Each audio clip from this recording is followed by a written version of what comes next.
Hey everybody, this is Stuart, and we are off this week, but we wanted to make sure to release an episode, so we are having a encore release of our conversation from 2022 with James Kessler of NOAA's Great Lakes Environmental Research Lab. We talked with we talked with James about ice and how they track ice and look at the amount of ice on the lakes. And we thought this was particularly important this year because A, it's really cold out and there's more ice than usual. And B, it sets up our conversation that we're going to have released in a couple of weeks with Eric Anderson of the Colorado School of Mines.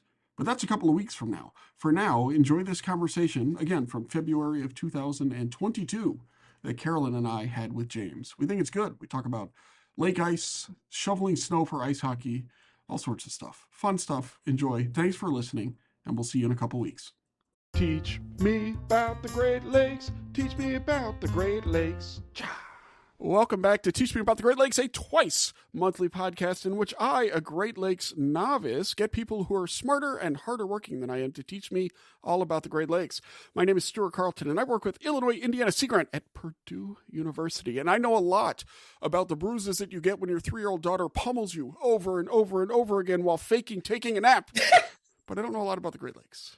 And that's the point of this here podcast. I'm joined today, so lucky to be joined today by a good friend, Carolyn Foley, also with Illinois Indiana Sea Grant. Carolyn, what's up? Not much. It is super snowy outside and it's very, very nice. I love snow. I'm one of those people who's like, it's super cold in March. That's awesome. And everybody else is frustrated. So how are you, Stuart? I'm fine, but you know you're just doing this snow thing to troll me because, as I always say, we never get any snow in West Lafayette. We actually have a little bit now, just enough snow that we can't sled. Oh. You know, it's like a taunting snow is what it is. And so that's what we got in West Lafayette. And it was 0 degrees today. So the nice thing about West Lafayette is I walk my kids to school. So I walked him to school at, after our 2-hour delay in the 0-degree weather. And that was fun. I mean, a certain type of fun, which is to say not at all fun. And, but no snow. It's like I could have been sledding him to school, but nope.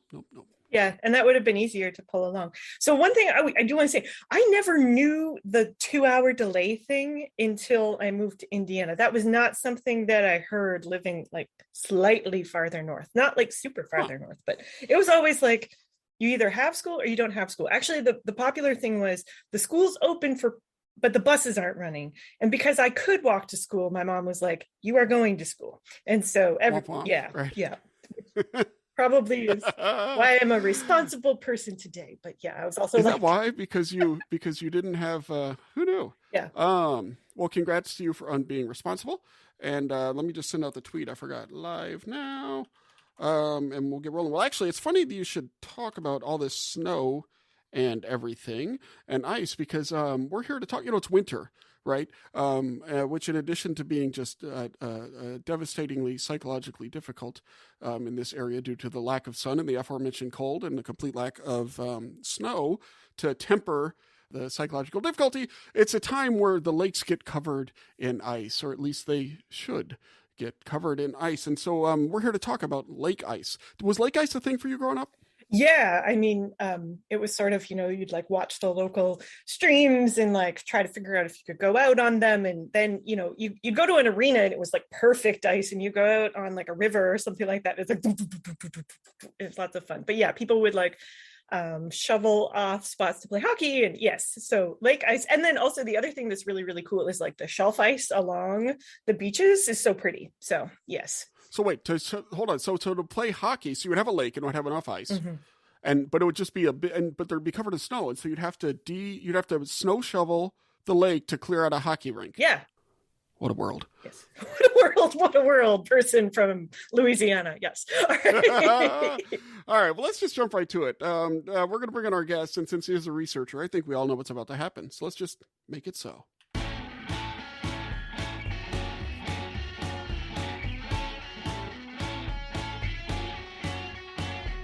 Researcher feature, a feature in which a researcher gonna teach us about the Great Lakes.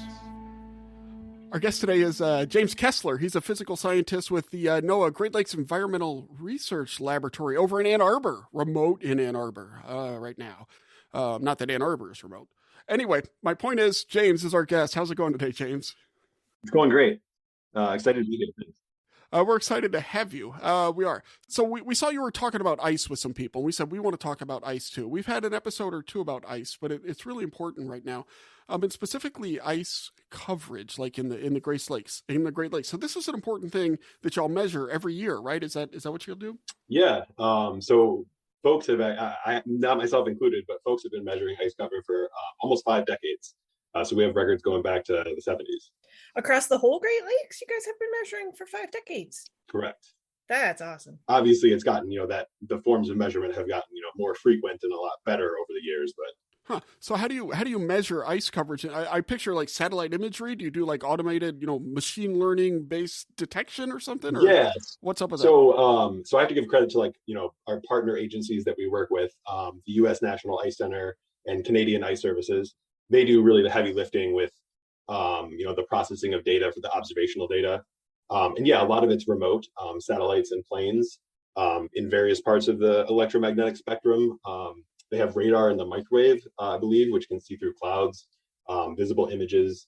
But they also have observations on the ground. We call them in situ observations, on board ships, and actually brave individuals that want to go out on the ice and drill holes in the ice and measure the thickness and concentration. That's really cool. Okay, so let's back up for a second. Planes. So people are like flying over the lakes, and then they have just some is it kind of like a crop duster type plane, or is it like something else? It's so I'm not really involved with the actual data retrieval, but that's my understanding of it. Yes. Planes with instruments on them, and the people on board are trained, are ice specialists. That's really cool. Do people, like the people who go out and measure things, are they like volunteers that they can sign up to help out, or? I hope so, because I would like to do that. I've never had that idea before. There we go. Well, you see, you give a little something, you take a little something from the show. So that's interesting. So you have these Great Lakes ice measurements obtained kind of remotely and from the brave individuals who sneak out onto the ice. You see, I just envision cracks, like just instant cracks, and then you're in the ice and then you have drowned and you're like, well, that really wasn't worth it, but maybe not. That's why you're trained. But anyway, yeah. Okay. Well, I guess they turn, yeah, but ice is like terrifying to me. Like this idea of, because under it is very cold water. And I think I've only seen, because it wasn't something I had exposure to, because, nothing ices over in New Orleans and southern Louisiana. It should terrify you. That's the thing, is that, it's fragile and it's dangerous. People get stuck on the ice every year and, have to be rescued. So I think you have, not being from the Great Lakes region, you have the correct reaction to it, I think. And people here maybe don't. All right. And Carolyn does not.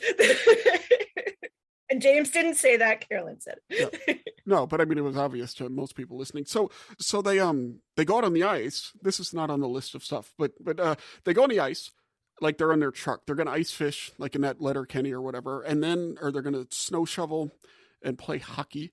And then and the ice breaks around them and they're stuck. Who comes and rescues? Is it like stuck on ice floes? Yeah. If you just do some Google searches for Great Lakes ice stranded, you can find all sorts of reports, and the Coast Guard or local authorities have to rescue people. I envision a pack of St. Bernards with the little thing around their neck, the little barrel or little fanny pack. Ice in the Great Lakes coverage. What is the coverage now? Is now kind of traditionally when it peaks, or when does it peak in terms of ice coverage? So great questions. So talking about what's going on right now doesn't make a lot of sense without context, right? You talked about the historical data. So right now it's just about 25%, which is right on key with the average for this time of year.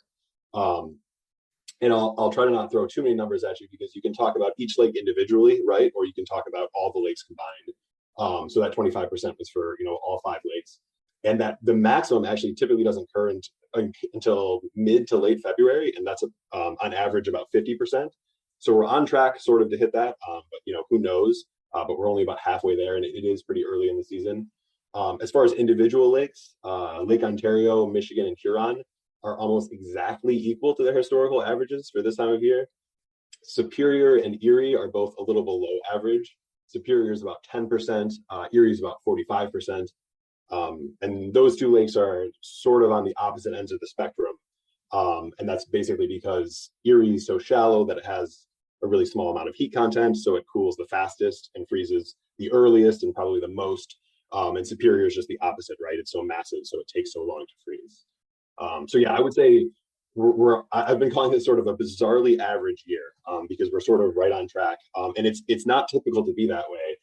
So for context, if you look back through the 5 decades of data we have, on January 26th, it's been as high as about 80% or as low as about 5%. So that's, a huge variation that it's possible to be. And this year we just happen to be sort of right where that average falls. So that's okay. You just said a whole bunch of stuff that's really, really cool. So 25% over the whole of the Great Lakes. And again, James just mentioned this, but we are recording this on January 26th of 2022. So you know kind of where we're saying. So that's really, really neat. I don't know why I'd never thought about this, but yeah, the concept that it's actually Lake Erie that freezes first. It makes a lot of sense given how little water it is. But like, if you follow Lake Superior on Twitter, they are like super like, I have the most ice, etc. And that's not necessarily the case, right? Because of a bunch of other hydrodynamics. That's really cool. Well, Superior is big, so they might have the most ice if you're looking at, square area as opposed to percentage, maybe. I don't know. Right. Cool. And it has frozen over, I think, 100% or close to 100% in the past. Superior has. That's bonkers. And so the depth of the lake affects the amount of ice coverage, or how quickly the ice gets there, right? Because essentially, if you're really deep, you have a big hot water bottle, roughly, or maybe not hot, but less cold water bottle. Yeah. What else influences like ice coverage and how much there is? Yeah, so I mean, the primary drivers are probably what you would expect. Water temperature and air temperature, which are obviously closely related since they both sort of regulate each other. But there are also secondary influences, cloud cover and solar radiation. Even snow cover has an impact.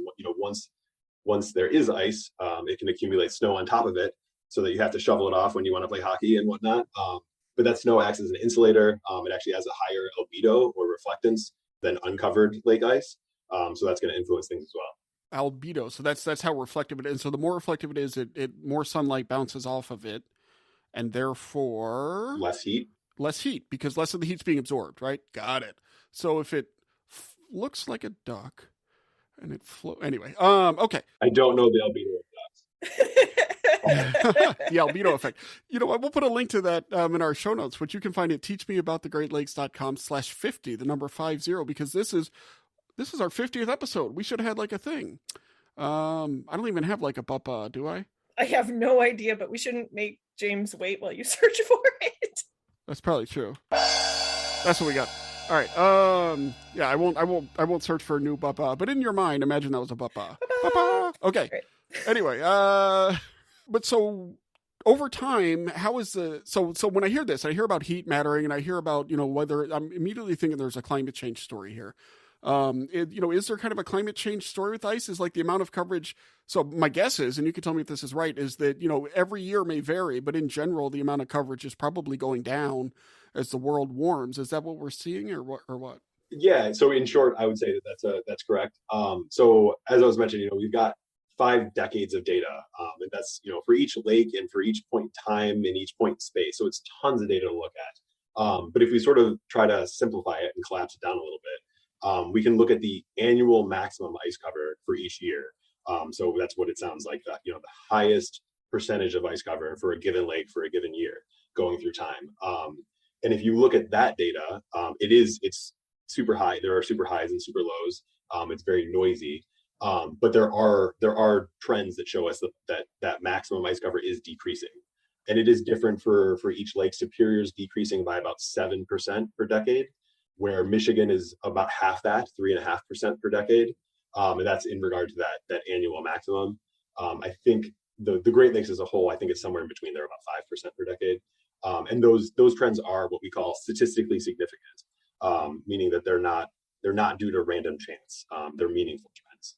Okay, so I just want to hop in because part of why I was like, whoa, at the beginning was like having 5 decades worth of data it's not super common in science, particularly when you're talking about analyzing trends. So that's part of what makes this really, really awesome, is that you are more certain that this is a real thing. That's really, really cool. Yeah, absolutely.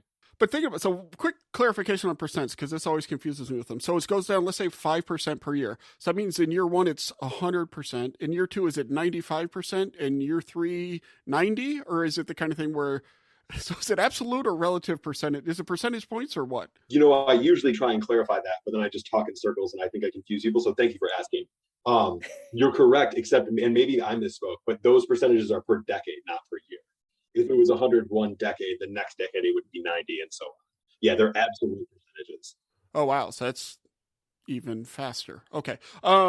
Probably. But figure that out on your own, kids, and report back. Teach me about the Great Lakes at gmail.com. So, what does this mean? Lower ice coverage, right? So what does this mean kind of long term? What effects do you expect to see, either ecologically or climatologically, depending on what specific parts that you know about? I mean, as far as impacts, there are sort of pros and cons. There's a big commercial shipping industry in the Great Lakes. It's a multi-billion-dollar industry, and they're impeded by ice cover. So they like to have less ice cover. And the Coast Guard, who goes in and breaks the freighters free when they're stuck in the ice and clears the shipping channels, I mean, they also benefit from less ice cover. There's also, as we've already sort of discussed, there's a lot of people who like to go on the ice, and that's a big recreation and tourism aspect.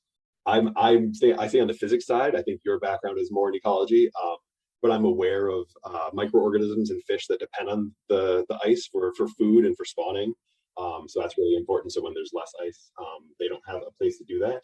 There's a complicated relationship between ice cover and evaporation, because ice cover prevents evaporation. It acts like a tap on the lake. But in order for the lakes to cool enough, in order to freeze, they need to cool through evaporation. So there's sort of a complicated relationship. And then along with the recreation aspect, there's also this big, I think, safety implication, as we were just talking about people getting stranded.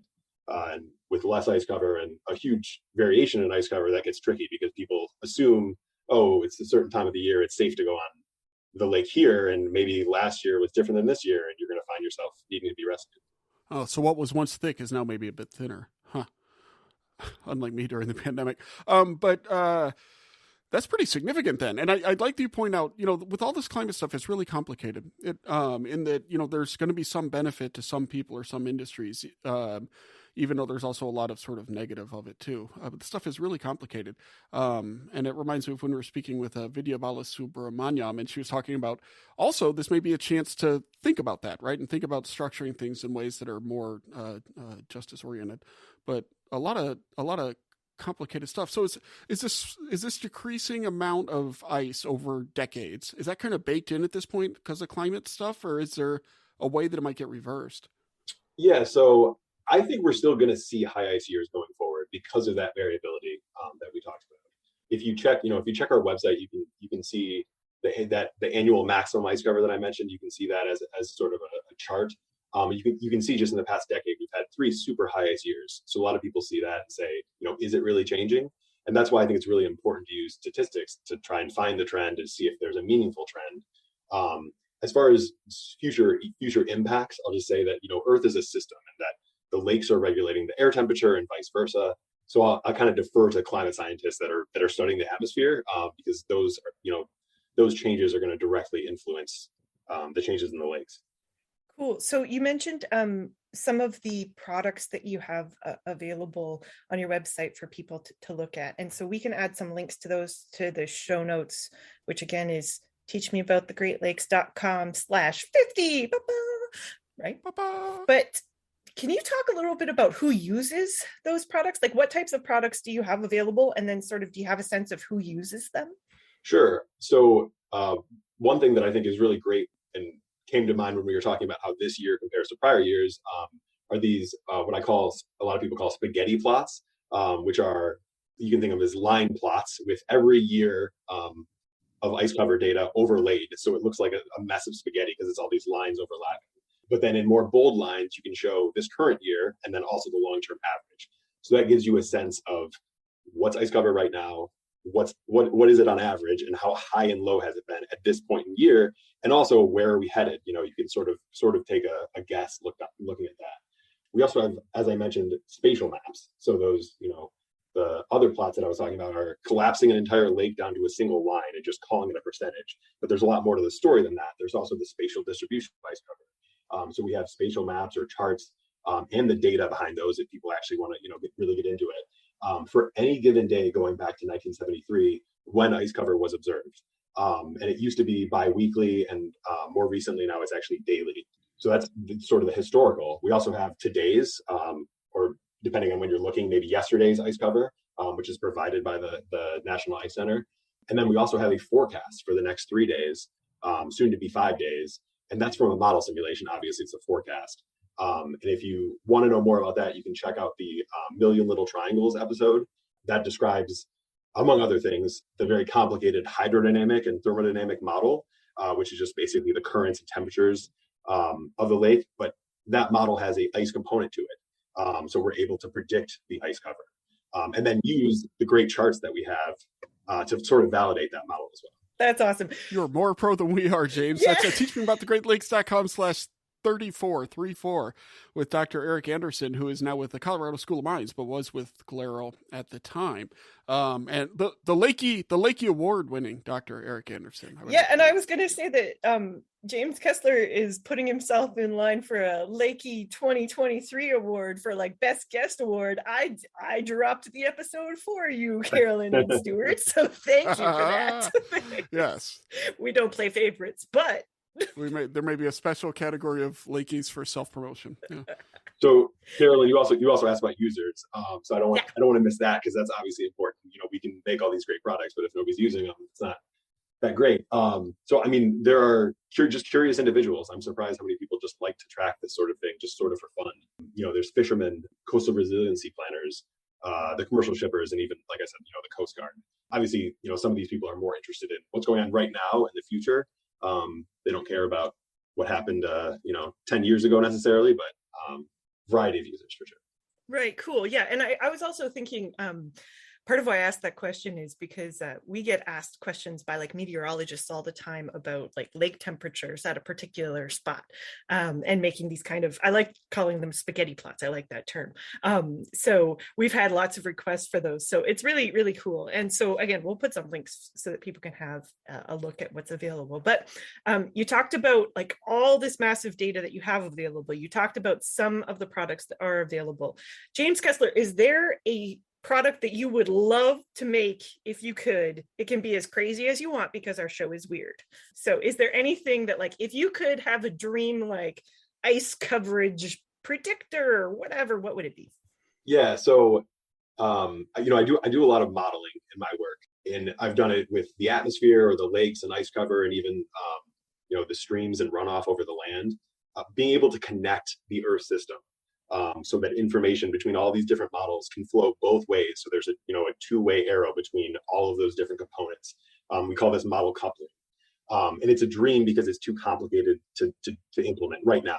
There's too many components. You're basically recreating the Earth system on computers. But a lot of them have been coupled. We're turning on the more important ones. So in an ideal world, Earth system model on the computer would be the same as the Earth system. That's really, really cool. And then you would have perfect predictions and no one would ever complain. Exactly. Well, Stuart would still find a way to complain. You're still approximating physics, so I don't know, maybe not. And accurately describing things is not necessarily complaining. It's just an unusually clear view of life, I think, is how I would describe it. Well, this is really interesting, James, and I'm really glad to hear about lake ice and all the stuff that I've learned, but that's actually not why we invited you on Teach Me About the Great Lakes this week. The reason we invited you to teach you about the Great Lakes is to ask you two questions, and the first one is this. If you could choose to have a great donut for breakfast or a great sandwich for lunch, which would you choose? Sandwich, definitely. The reasoning, donuts are great, but I feel like you're never satisfied after eating a donut. Like you maybe just want another donut. Where like when you eat a great sandwich, it's satisfying. You can just sit there and enjoy being full. I agree. Nobody enjoys being full on too many donuts. I mean, you enjoy it during. It's kind of like martinis. It's fun during, but then there's the aftermath. Yeah, that's good. So when I go to Ann Arbor, right? You're in Ann Arbor. All right. So I'm going to go up to Ann Arbor and visit you and all these other people. Where should I go to get a really great sandwich? So if burgers count as sandwiches, I would say Frida Batidos. Frida Batidos. Frida Batidos, two separate words. And it's not going to be your typical sandwich because they're, I think, self-described Cuban-inspired street food. So there's French fries on it, and it's It's this big greasy mess that's delicious. If burgers don't count, the backup is Seva, which is also vegetarian. So if you have both options. Say ba, like the sheep? Is that what you said? Seva, Seva. Seva. Oh, they've been in Arbor since like the 50s or 60s. Like they've been here for a super long time. See, we don't have anything like exotic sounding in West Lafayette. So when you say, I'm like, well, Carolyn's giving you I think maybe we did, but then it closed. Yeah. Anyway. But yeah, that's awesome. That's exactly it. We did, but then it closed. That's great. The second question is this. Is there like a special place in the Great Lakes that you'd like to share with our audience? So one thing we try to do with this show is we try to build an appreciation for this amazing resource, right? And so one way to do that is by talking about places that are special. Is there one that you'd like to share with our audience? Yeah, so I mean, really anywhere in the Keweenaw Peninsula is super special to me. I think it's like the coolest place on earth, and that's the peninsula that protrudes into the southern part of Lake Superior. Specifically, if I had to pick a place, maybe Calumet, which is like a little mining town that's in the Keweenaw Peninsula. There's super cool history. It's super remote. Definitely check it out. Well, James Kessler, physical scientist with NOAA's Great Lakes Environmental Research Laboratory, and a disturbingly smooth guest who seems more professional than we are. He absolutely is more professional than we are. Thank you, James. Yeah. Well, at least me specifically. So I protest against that. But anyway, thank you so much for coming on and teaching us all about the Great Lakes. Thanks for having me.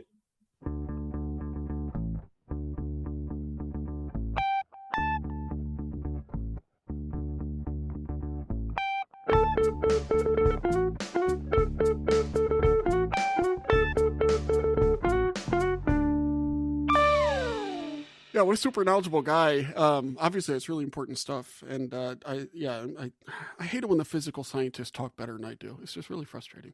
What are you talking about? We want good science communicators. That's true. Yes. But, yeah. I can have two feelings, I think. And so that's what I do is I have two feelings. No, it's a really fascinating topic. And lake ice is something that to me, I just, obviously it wasn't a thing. I know a little bit about like puddle ice and to hear about like even today, what y'all were talking about with the hockey and all that stuff and getting stranded. It didn't occur to me that it was a cultural resource, right? It just occurred to me to think about it in terms of, the physics and the ecology and stuff like that. But that cultural side, and it's interesting, and it's interesting to hear about the different ways that people use it too. Yeah. And I mean, I think that it's just also really, really cool to watch the images. It's just it's like art where you're watching different things and that you see the different wind patterns and things like that. So even in terms of like interested, I think some people are interested just locally, but I don't know. People like me are like, whoa, that's just so cool. Yeah, you can edit that out if it's dumb, Quinn. Sorry. No, keep it in. We're keeping it in. It all stays in except for the parts that we were cutting out. And no, that's absolutely true. And a lot of the imagery and stuff. And, it's another instance of of the importance of these long-term data sets, right? And those very often rely on government programs. And we, of course, as a federally funded program, or Teaching About the Great Lakes is partially at least federally, we don't advocate for any specific policy. But without these long-term government resources, a lot of the stuff we talk about just doesn't get done. And so it's really neat. And those are really valuable data sets to see across decades. Right. Or at least not with any kind of confidence. Like when I encourage people to go take a look at the images that James was talking about, because they are kind of bonkers how variable things can be. So, yeah. All right. Yeah. And that's with these really great data too. Yeah. Anyway, great. Well, so we're going to do again. We haven't done this in a while. What did you learn today, Carolyn? I am super ashamed to say that what I learned today, growing up on the edges of Lake Erie, I should have known this, but like that Lake Erie freezes first. That is just, I don't know why I never thought, I think it's because I don't often think about like the depth and things like that past its warm. I mean, I've thought about waves and I've thought about stuff like that. So that's really, really cool to think that because it's smaller, it freezes first and covers kind of higher coverage. No, that is really cool. And the thing I learned today, well, I mean, a lot of the stuff we're talking about getting stuck on the lace and how that's more hazardous now, or stuck on the ice, excuse me, which is terrifying.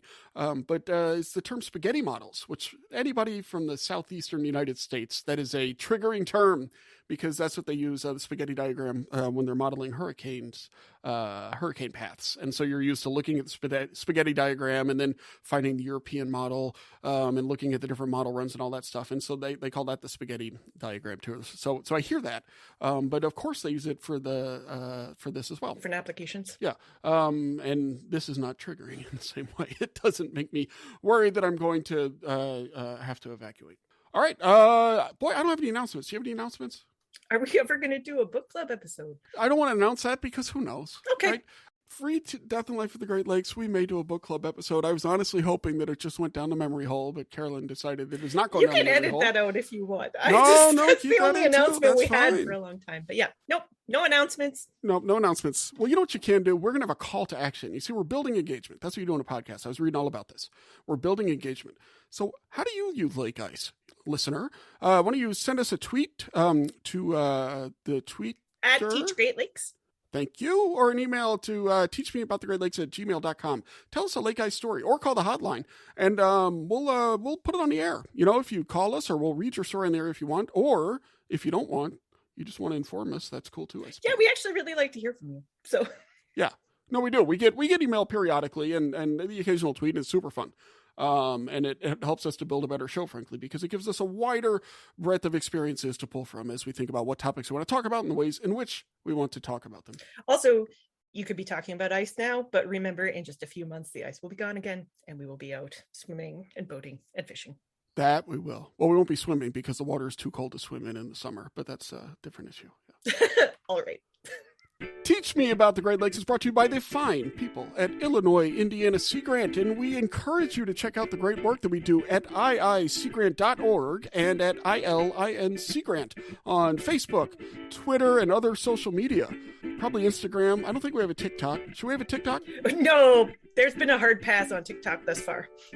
There has been? Yes. Okay. I'm too old for it, so I just have to rely on you youngins to tell me if we should have a TikTok. And the answer is no. We don't have one.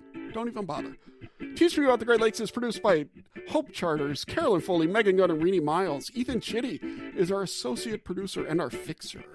Our super fun podcast artwork, look at it right now, is by Joel Davenport, and the show is edited by the awesome Quinn Rose. You should check out her work at aspiringrobot.com. If you have a question or comment about the show or an ice story, send an email to teachmeaboutthegreatlakes@gmail.com or leave a message on our hotline, 765-496-IISG. That is 4474. Follow us on Twitter if you want. Teach Great Lakes. Follow us on Instagram. No, we don't have an Instagram. We just have a Twitter. Oh my God. Thanks for listening.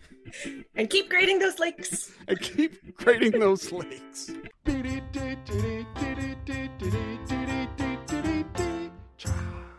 Also, you know what we forgot to say? Follow NOAA Glarel. They have an amazing social media presence.